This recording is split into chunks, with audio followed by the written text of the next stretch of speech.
모든 게 완벽했던 그날 밤, 그는 왜 차가운 시신으로 발견되었는가? 1995년 11월 20일, 가요계를 뒤흔드는 충격적인 소식이 뉴스에 등장한다. 서울 홍은동 스위스 그랜드 호텔 별관 객실에서 가수 김성재 씨가 사망한 채 발견되었습니다. 단 하루 전 SBS TV 가요 20에서 솔로 데뷔 무대를 선보이며 전성기를 예고했던 김성재. 그는 단 한순간에 수많은 팬들의 기억 속 전설이 되고 말았다. 완벽한 데뷔 무대, 그리고 싸늘한 시신. 김성재가 숨진 채 발견된 호텔 스위스 그랜드 호텔. 그날은 누구보다 찬란한 날이었다. 그룹 듀스 해체 후 홀로서기에 나선 김성재는 화려한 안무와 파워풀한 무대로 무대를 휘어잡았다. 팬들은 환호했고 언론은 차세대 솔로 대세라며 대서특필했다. 하지만 하루 뒤 그는 호텔에서 싸늘한 시신으로 발견된다. 심지어 그의 오른팔엔 28개의 주사바늘 자국이 있었다. 검출된 약물은 무려 졸레틸. 이것은 사람이 아닌 동물, 특히 대형 동물을 마취시킬 때 사용하는 강력한 마취제였다. 그리고 김성재는 오른손잡이였다. 그런데 오른팔에 어떻게 주사를 놓았을까? 곧바로 언론은 김성재의 여자친구를 조명한다. 당시 25세 대학생이던 그녀는 김성재와 사귀고 있었으며 사건 전부터 졸레틸을 구매한 흔적이 있다는 제보가 있었다. 경찰은 그녀를 살인 혐의로 긴급 구속한다. 1심 재판에서는 무기징역 선고. 하지만 2심에선 정반대의 결과, 무죄. 그리고 대법원에서 최종적으로 무죄가 확정된다. 도대체 왜, 어떻게 무기징역에서 무죄로 뒤집어질 수 있었지? 이 사건은 사실상 처음부터 실패한 수사였다. 사망 당일 호텔에서 함께 있던 미국인 무용수 2명이 아무런 조사 없이 다음날 출국해버렸고, 복도 CCTV는 이미 덮어쓰기 되어 사라졌다. 현장에 있었을지도 모를 주사기와 이불 등도 수거되지 않았다. 경찰은 처음부터 김성재의 사망을 심장마비로 간주했기 때문이다. 이후 국과수가 마취제를 검출하면서야 부랴부랴 수사가 시작되었지만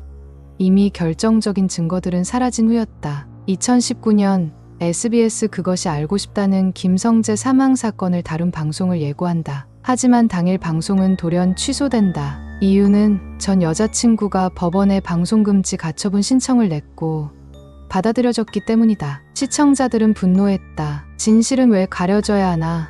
무죄가 진실을 덮는 방패가 되어도 되나? 청와대 국민청원이 등장하고 20만 명 넘는 사람들이 방송을 요구했다. 하지만 여전히 그 방송은 세상에 공개되지 못한 채 묻혀있다. 2003년 MBC 실화극장 죄와 벌, 2017년 KBS 주어의 차트를 달리는 남자 등 여러 프로그램에서 김성재의 죽음을 조명했지만 가장 큰 반향을 불러온 건 2019년 그것이 알고 싶다였습니다. 해당 방송은 방영을 앞두고 김성재의 전 여자친구가 방송금지 신청을 했고 법원은 이를 받아들여 방송은 무산됩니다. SBS는 해당 시간대에 드라마 닥터 탐정 재방송으로 편성했으며 많은 시청자들이 충격을 받았습니다. 김성재의 친동생 김성욱은 뭐가 그리 캥기실까? 라는 글을 인스타그램에 올리며 분노를 드러냈고 국민청원까지 게시되면서 이틀 만에 5만 명, 한 달 만에 20만 명 이상이 서명했습니다. 방송 제작진은 5개월간의 자료조사와 취재를 통해 새로운 과학적 사실을 발견했지만 공익적 목적의 방송이 검증조차 받지 못하고 원천 차단된 것에 좌절감을 느낀다고 밝혔습니다. 그 후로도 여러 번 김성재 사건은 방송을 시도했지만 법적 제약으로 불방이 반복되었습니다. 특히 2019년 12월 다시 방영을 시도했지만 또다시 무산되었고 제작진은 방송 시작부에 유감을 전하며 당시 현장을 정밀하게 재구성했던 사실을 공개했습니다. 김성재는 사망 전날 어머니에게 전화를 걸어 엄마, 대성공이야. 내일 갈게. 김치가 너무 먹고 싶어 라고 말한 뒤 눈을 감았다. 그가 그렇게 간절히 원했던 엄마의 밥상을 끝내 받지 못하고 사건은 법적으로는 끝났다. 하지만 수많은 사람들의 마음속에 남은 질문은 하나다. 그날 밤 도대체 무슨 일이 있었던 걸까? 혹시 이 영상을 보는 당신도 그날의 진실이 궁금하다면 김성재라는 이름을 다시 한번 검색해보길 바란다. 그리고 기억하자. 이건 단순한 미제 사건이 아니다. 우리가 잃어버린 정의와 진실의 이야기다.